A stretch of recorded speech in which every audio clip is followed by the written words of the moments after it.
ఈ సాయంకాల ఇంటర్సెసరీ ప్రేయర్లో పాల్గొన్న ప్రతి బిడ్డని దేవుడి వినాలని దీవించాలని నేను కోరుకుంటున్నాను. విజ్ఞాపన అనేది మనిషి జీవితంలో ఒక భాగము.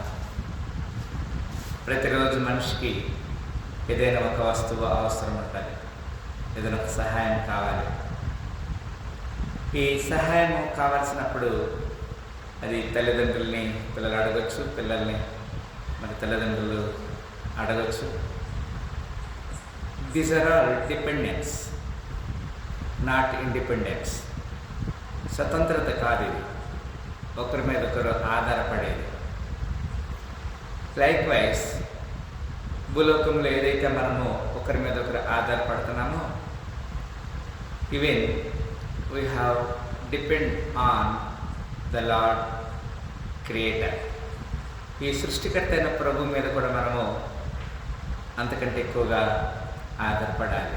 ఎందుకంటే హీ వాజ్ ద క్రియేటర్, ఆయన మాత్రమే సృష్టికర్త. We must depend on him. ఆయన మీద మనం ఆధారపడాలి. యెహోవా నాకు వెలుగును రక్షణ ఉన్నాడు, నేను ఎవరికి భయపడదును. యెహోవా నా ప్రాణదుర్గం, ఎవరికి వెళుతును.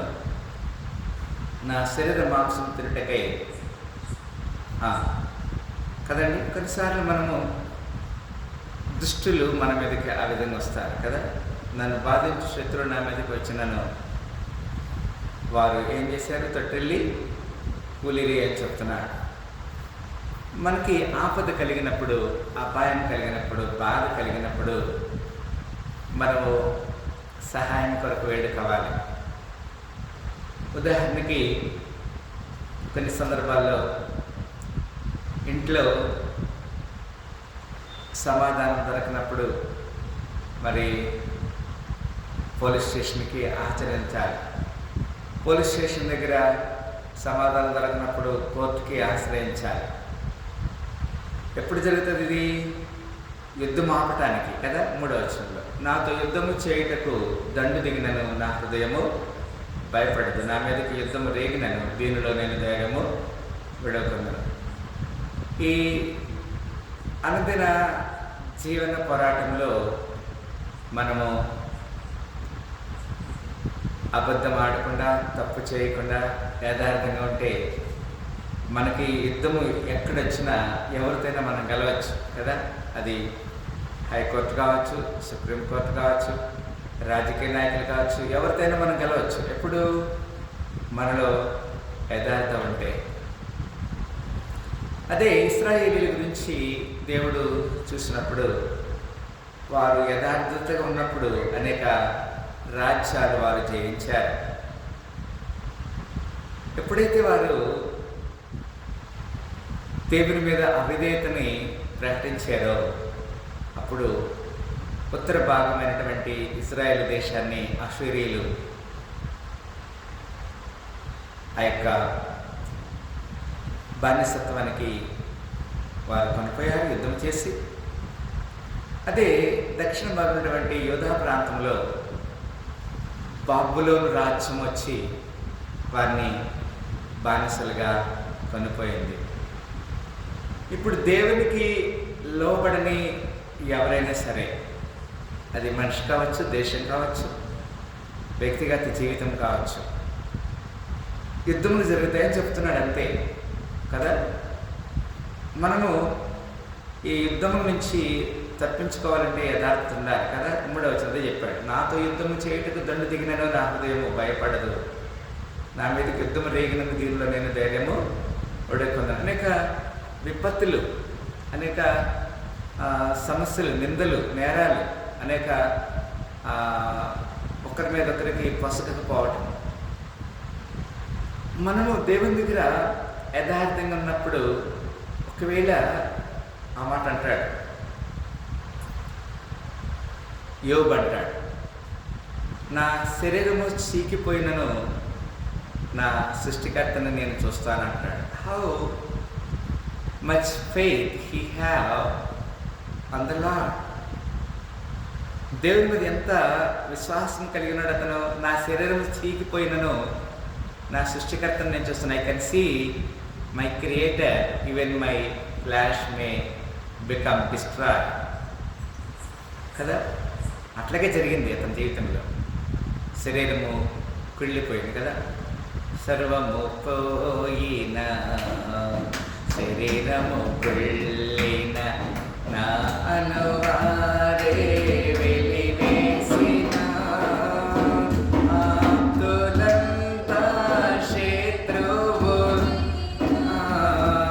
ఆప్తులంతా శత్రువులైన అంతము వరకు మించిన యోగుల ప్రేమైన ప్రభువా నిన్ను స్తుతిస్తాను నా ప్రేమను. ఈ సాయంకాల సమయంలో what ever we have we must offer to the lord. More what we have, జిహ్వా ఫలం అర్పించాలి. మనకు కలిగినది ఏంటంటే ఆయన స్తుతించాలి, కనపరచాలి. నాతో యుద్ధం చేయుటకు దండు దిగినను నా హృదయం భయపడదు, నా మీదకి యుద్ధం రేగినను దీనిలో నేను ధైర్యము విడవను. ఎన్నో వచ్చిన 4 వచ్చిన యెహోవా యొద్ద ఒక్క వరము అడిగి తిని దానిని వెతుకుచున్నాను.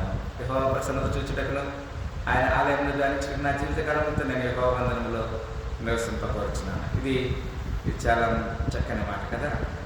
One thing have I desired of the Lord, that will I seek after, that I may dwell in the house of the Lord all the days of my life. ఇది చక్కని మాట కదండి. అసలు నా జీవిత కాలం అంతా, all the days of my life will I seek the Lord in the house of the Lord. దేవుని ఇంటిలో, అంటే దేవుని ఇంటిని వెతకాలి, దేవుని మందిరంలో మనం నివసించాలి. We should stay in the day and night, రాత్రి బావుడు కదా. 5వ వచనంలో ఆపత్తు కాలమున ఆయన తన పన్నశాలలో నన్ను దాచును, తన గుడారపు మాట నన్ను ఆశ్రయదుర్గం మీద ఆయన నన్ను ఎక్కించాను. This is what, when you have trouble, when you have any kind of you are unable to solve, నీ వ్యక్తిగత సమస్యలు నువ్వు సాల్వ్ చేసుకోలేనప్పుడు ఎక్కడికి రావాలి? మనము పోలీస్ స్టేషన్కి వెళ్ళాలా? దేవుని ఇంటికి రావాలా? Let us come to the house of the Lord. యుద్ధం జరుగుతుంది. 3వ వచనం మాట చూస్తాం. యుద్ధము రేగుతుంది. ఎక్కడికి రావాలి? We should not judge, we should not become righteousness. మనం నీతిమంతుడికి తీర్చుకోలేము. Let us go to the house of the Lord. దేవుని ఇంటికి రావాలి. We should honor him, we should magnify him. ఆపద కాలమున ఆయన తన పన్నశాలలో నన్ను దాచును, తన గుడారపు మాట నన్ను దాచును, ఆశ్రయదుర్గం మీద ఆయన నన్ను ఎక్కించను. ఇదంతా సెకండ్ మాట అండి. He shall set me up upon a rock. ఆయన నన్ను కదా తన గుడారం మీద నన్ను ఎక్కించిన, ఆశ్రయదుర్గం మీద ఆయన నన్ను ఎక్కిస్తూ ఉంటాడు. Verse 6.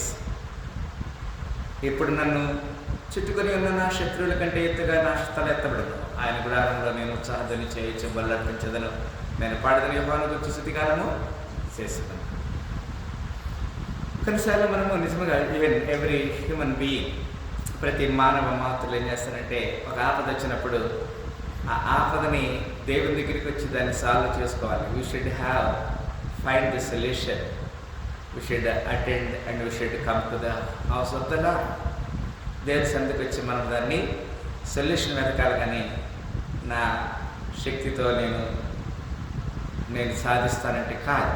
ఇప్పుడు నన్ను చుట్టుకొని ఉన్న నా శత్రువుల కంటే ఎత్తుగా నా తల ఎత్తబడును అంటాడు.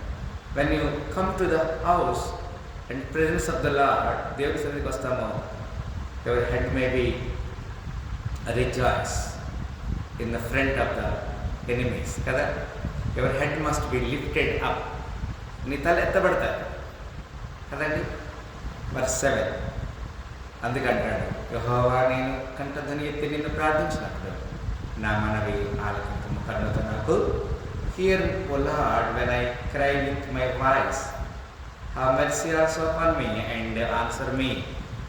ఈ సాయంకాల సమయంలో దేవుని దగ్గర మనము జవాబు పొందుకోవడానికి ఆయన సన్నిధిలో ఆయన ఇచ్చేటువంటి సహాయం కొరకు మనం కనిపెడుతున్నాం. నా సన్నిధి వెతుకుదని మీకు సెలవీయగా, యెహోవా నీ సన్నిధిని వెతికితిని, నా హృదయంతోని అనను. నీ ముఖమును నాకు దాచుకము, కోపం చేత నీ సేవకుని తొలివేయకము. నా సహాయుడు నీవే, రక్షణకర్తవు నా దేవా, నన్ను దిగనాడకము, నన్ను విడవకము. కదా, మనం దేవుని సన్నిధిని వెతకాలి. We should seek his kingdom and righteousness. ఆయన రాజ్యాన్ని, నీతిని వెతకాలి. Let us seek his face, then he will give his salvation and he will protect us out of the enemy. శత్రువుల చేతుల నుంచి ఆయన మనం రక్షిస్తాడు అనే మాటని ఇక్కడ మనము చదువు కదండి. ఇదంతా చక్కని మాటగా మనం గమనించాలి.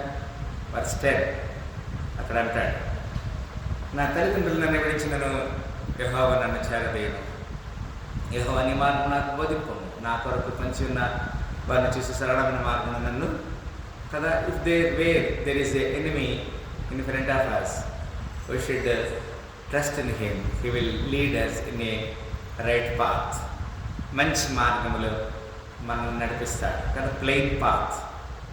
And lead me in a plain path because of my enemies.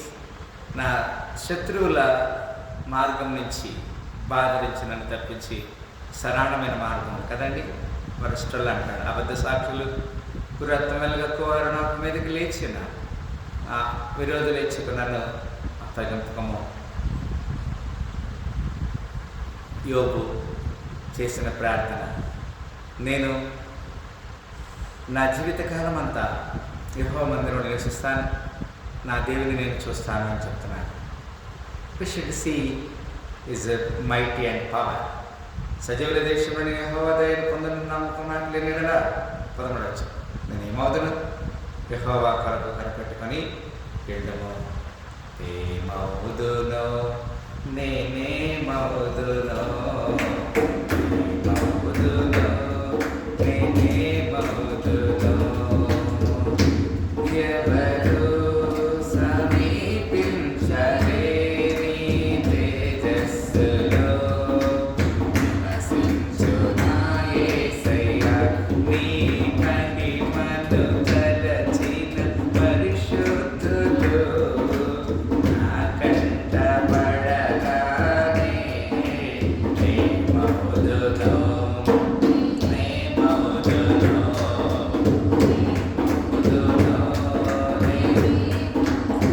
ఇట్టి సమస్యలో మనం ఉన్నప్పుడు, ఇట్టి బాధలు మనం సజీవుల దేశంలో నిలిచి యెహోవా దయను పొందునున్న నమ్మకం నాకు లేని యెడల నేను ఏమైపోతాను. We have that much of confidence కదండి. అలాంటి నమ్మకం మనకు లేకపోతే మనం ఏమైపోతాం కదా.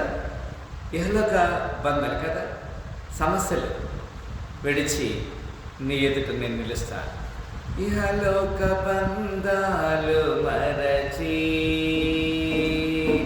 నీ ఎదుటే నేను నిలచి, నీవిచ్చు బహుమతులు నీ స్వీకరించి నిత్యానందముతో పరవశించు వేళ. గమనించండి, భూలోకంలో you may face so many kinds of problems. Still we have belief. What is a belief? We have a faith which is we are in the living kingdom. సజీవులున్న దేశంలో నేను యెహోవా దయను పొందిన నమ్మకం నాకు లేని యెడల అంటాడు కదా. We should have that kind of faith. ఆ బిలీఫే నిన్ను మరొక దినములోనికి, మరొక మాసంలోనికి, మరొక సంవత్సరానికి నడిపిస్తుంది. ఆర్ఎల్స్ అవర్ లైఫ్ ఈజ్ వ్యానిటీ. మన అందుకంటాడు 14 ధైర్యం తెచ్చుకొని నీ హృదయమును నిబ్బరముగా ఉంచుకున్నాను, యెహోవా కొరకు కనిపెట్టుకోవాలి. Wait on the lord, be of good courage and he shall strengthen thine heart. Wait I say on the lord. ఎక్కడ ఎవరి కొరకు కనిపెట్టుకోవాలండి? దేవుని కొరకు కదా. ఏ ఉదయకాల సమయం నుంచి దేవుడు మనం కాపాడాడు. సాయంకాలం నైవేద్యము దేవునికి మనం అర్పిస్తున్నాం. Let us spend some time in prayer. అందరూ కళ్ళు మూసుకున్నట్లయితే ప్రార్థన చేస్తాం. యెహోవా యొద్ద ఒక్క వరం అడిగి తిని అంటాడు. 4వ వచనంలో లెట్ us pray. స్తోత్రములు ప్రేమ గల తండ్రి, ఈ కీర్తన 27వ అధ్యాయంలో చక్కని మాటలు. When we are facing troubles out of enemy, మా శత్రువు నుంచి మేము సమస్యలు ఎదుర్కొన్నప్పుడు నీ గుడారములో, నీ సన్నిధిలో మేము నివాసం చేయాలని మీరు తీర్మానం చేశారు.